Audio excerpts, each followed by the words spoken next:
All right, so, you've been sending us some really fascinating stuff lately. And this time we're going back to 19th century China Oh, wow. with this piece by J. Hudson Taylor called China's Spiritual Need and Claims. We're going to kind of dive deep into it and see what we can pull out in terms of like the core argument Yeah. and the driving force behind it. Sounds good. And so, as always, this is kind of like this is your express ticket to getting a handle on a pretty significant historical perspective Right. and getting into, kind of a global issue, but seen through a particular lens. Right. So, so this guy, J. Hudson Taylor, he was obviously A big deal a big deal in the in the missionary movement. missionary movement in China in the 19th century. And this piece was really instrumental in recruiting workers for the China Inland Mission. Yeah, a lot of people were moved by this and signed up. And you can see why. I mean, he starts out with this bedrock certainty, right? There is a living God. He has spoken his word. He means just what he says and will do all that he has promised. Yeah, there's no mincing words there. It's very clear what his stance is. There's no nuance. Yeah, right out the gate. No hedging, no. None whatsoever. So, and we've kind of, we've read through this and what we've kind of pulled out is that his core argument is really about the urgent spiritual need of the vast population in China. Right. And the corresponding responsibility of believers to address this need through both prayer and action. Absolutely. So, it's just really fascinating to see this kind of historical perspective. Yeah. So let's just dive in. Okay, let's do it. To the content here. And I think, one of the things that struck me right away is how he opens this piece. He says, the low wail of hopeless misery arising from one half of the heathen world. It's a powerful image, isn't it? Oh, my gosh. Yeah, like he's really pulling no punches here. Yeah. And he's setting the stage for a pretty dramatic call to action. Absolutely. It gets your attention right away. Well, yeah, it's not like, sometimes you read these historical documents and it's kind of like a slow burn. Yeah. It takes a while. They kind of wade in slowly. Yeah, you wade in and, it kind of builds. But this is like, boom, right in your face. Right, to the point. This is a serious problem, Yeah. and we need to do something about it. Exactly. And then he follows that up very quickly with what he sees as a scriptural basis for this urgency. Right. He quotes Proverbs 24.1112, "If I'll forbear to deliver them that are drawn unto death." So he's saying this is not just his opinion. Yeah, this is like... He's got divine backing for this. Yeah, this is God's word. Yeah. And he's interpreting this as a direct call to action in the face of the spiritual state of the Chinese population at the time. He sees it as a very clear mandate. Yeah, and he's making the case that for believers, every action, Every single one. and maybe even more importantly, every inaction, every failure to act carries a real weight. A heavy weight. Yeah, not just for themselves. Right. It impacts others too. Yeah, you can't just sit on the sidelines. You're part of this, whether you like it or not. So, moving on from there, he kind of goes into this idea of prioritizing God's kingdom. Okay. And he really digs into the Lord's Prayer, which is in Matthew chapter 6. Familiar territory for a lot of folks. Yeah, and, I've read the Lord's Prayer a million times, and I don't know if I've ever really thought about it in this way, but he highlights how Jesus instructs his followers to pray for God's name to be honored, for his kingdom to come, for his will to be done, and that all of that comes before any mention of personal needs. That's an interesting way to look at it, for sure. And he's really posing this question, and this is even to Christians of his own time in the 19th century. He's saying, have we maybe flipped these priorities? Like I've gotten the order wrong. Yeah, like are we focusing so much on our own daily needs? Right. The give us this day our daily bread part. The immediate stuff. Yeah. And then only kind of as an afterthought, considering God's larger purposes. Yeah, like, oh yeah, and God's kingdom too. Yeah, exactly. And he uses this really interesting analogy of offering God fragments, like the leftovers. The scraps. The scraps, after we've taken care of ourselves. Instead of the first fruits of our time, our resources, our energy. So we're giving God what's left over instead of what's best. And he implies that this might be a big reason why believers aren't experiencing the fullness of blessing that he talks about. That's a pretty powerful statement. And so you can see how this all ties into his larger argument about the importance of missions. Right. If God's kingdom is supposed to be the priority, then reaching those who haven't even heard of him becomes a pretty big deal. It's not an optional side project. Not at all. And this leads him directly into the Great Commission.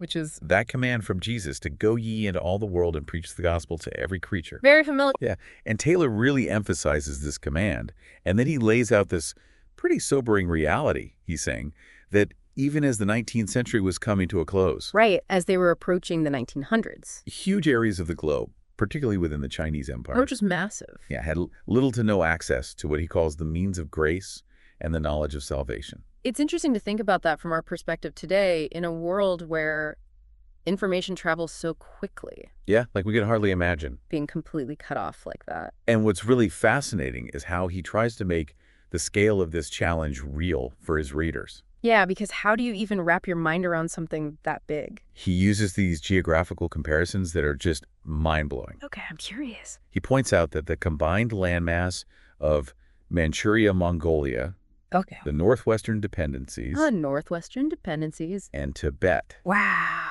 all of that combined was actually larger than the entire continent of Europe. You're kidding, that's huge. And he's got the numbers to back it up. Okay, so this isn't just hyperbole. No, he's saying the Chinese Empire, this area we're talking about, is 3,951,130 square miles. Okay. Compare that to Europe, which is 3,797,256 square miles. Okay, so significantly bigger. Yeah. And within this huge territory, his data showed that there was almost a total absence of Protestant missionaries. Wow. He mentioned specifically only 4 in New Shuang. Oh, wow. So just a tiny handful. And then he really starts to break down the population numbers. Oh, boy. And this is where it gets even more staggering. Okay, I'm ready. He cites over 80 million people in just 7 provinces. Okay. Over 100 million in 11 other provinces within what was called China proper. Right. And then on top of that, another 20 million in those vast outer regions we were just talking about, Manchuria, Mongolia, Tibet, and the northwestern dependencies. So we're well over 200 million people. Yeah, he's saying in total over 200 million people were beyond the reach of all existing missionary agencies. That's just an incredible number to think about. It's hard to even fathom, and he really emphasizes what he sees as the lack of basic knowledge about God among these populations. Right, like they've never even heard the name. He says, his name, his attributes they have never heard. His kingdom is not proclaimed among them. His will is not made known to them. It's like a whole other world almost. Yeah, and this is where he makes his very direct appeal to personal responsibility. Okay, he's laying it on the line. Oh yeah, he's not letting anyone off the hook. Hmm. He speaks directly to the reader, and he asks these really pointed questions. Do you believe that each unit of these millions has a precious soul? It's a very personal question. Yeah, then he reiterates this idea of salvation through Jesus Christ as he understood it. Right. And then comes this really challenging question. Solemnly examine yourself in the sight of God to see whether you are doing your utmost to make him known to them. So he's really calling people to step up and take action.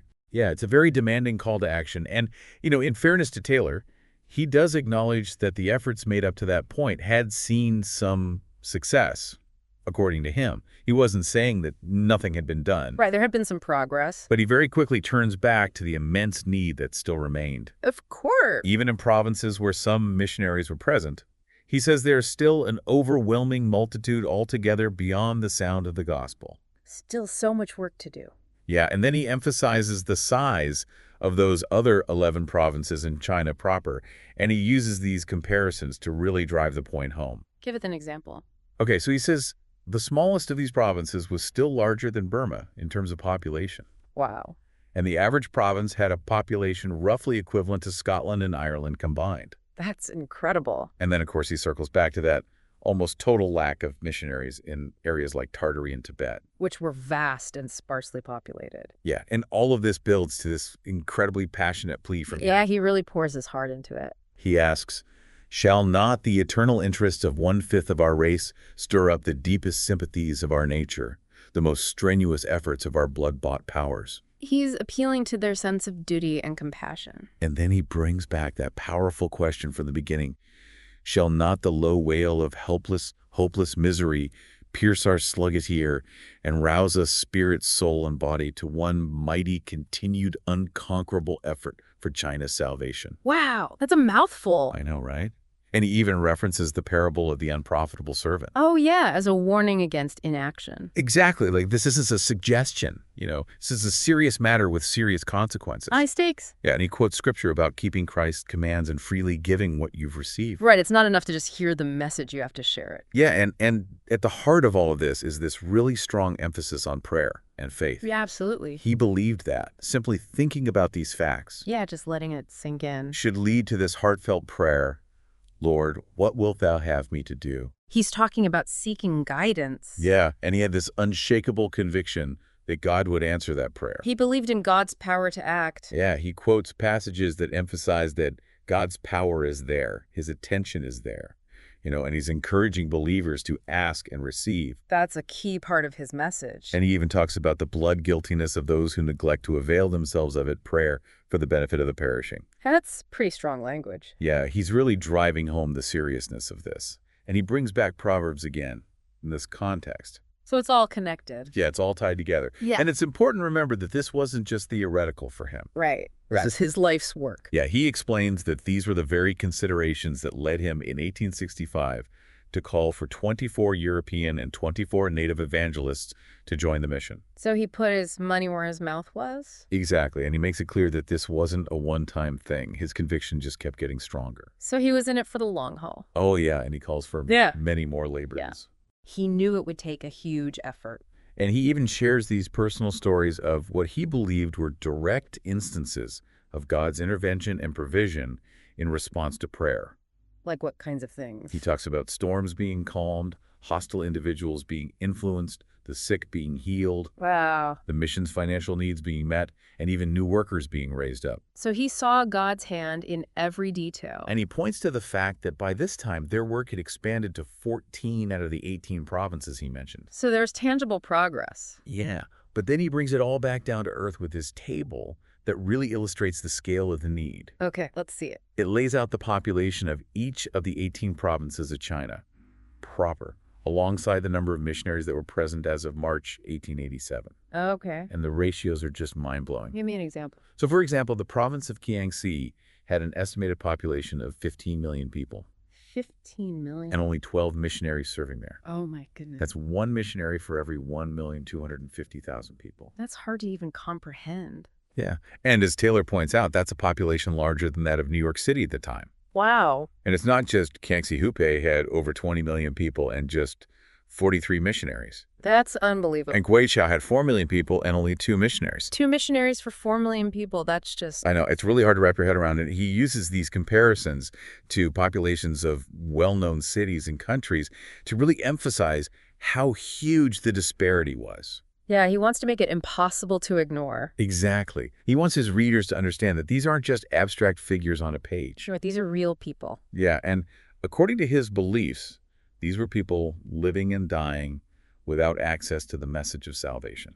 A message that he believed was absolutely vital. So as we kind of wrap up this deep dive into J. Hudson Taylor's China's spiritual need and claims, we've really explored his passionate case for the immense spiritual need that he saw in China. This really strong call to action rooted in faith and prayer, and those staggering population statistics compared to the very limited number of missionaries. And through it all, you can really feel his conviction that God would provide for those who answered the call. Yeah, and for you listening, this is a really fascinating example of how one person grappled with a global challenge based on the information and the beliefs that were prevalent at the time. It's a glimpse into a different world. Yeah, and we hope that this deep dive has given you some of those aha moments. Right, those moments where you suddenly see things in a new light. Yeah, as you've kind of gained a deeper understanding of the historical context and the sheer scale of the issues. It's all about perspective. Yeah, and so as we leave you with a final thought to consider, we want to ask you this: what modern-day spiritual needs and claims are out there? Interesting. In the world today, with all the information and perspectives that we have access to now, what are the things that are calling for that kind of action that's rooted in deeply held beliefs? That's a great question. And how do we as individuals navigate all of that complexity and figure out our own response? Especially in a world that's facing so many global challenges. Yeah, it's something to think about for sure. Absolutely. Thanks for joining us for this deep dive. See you next time.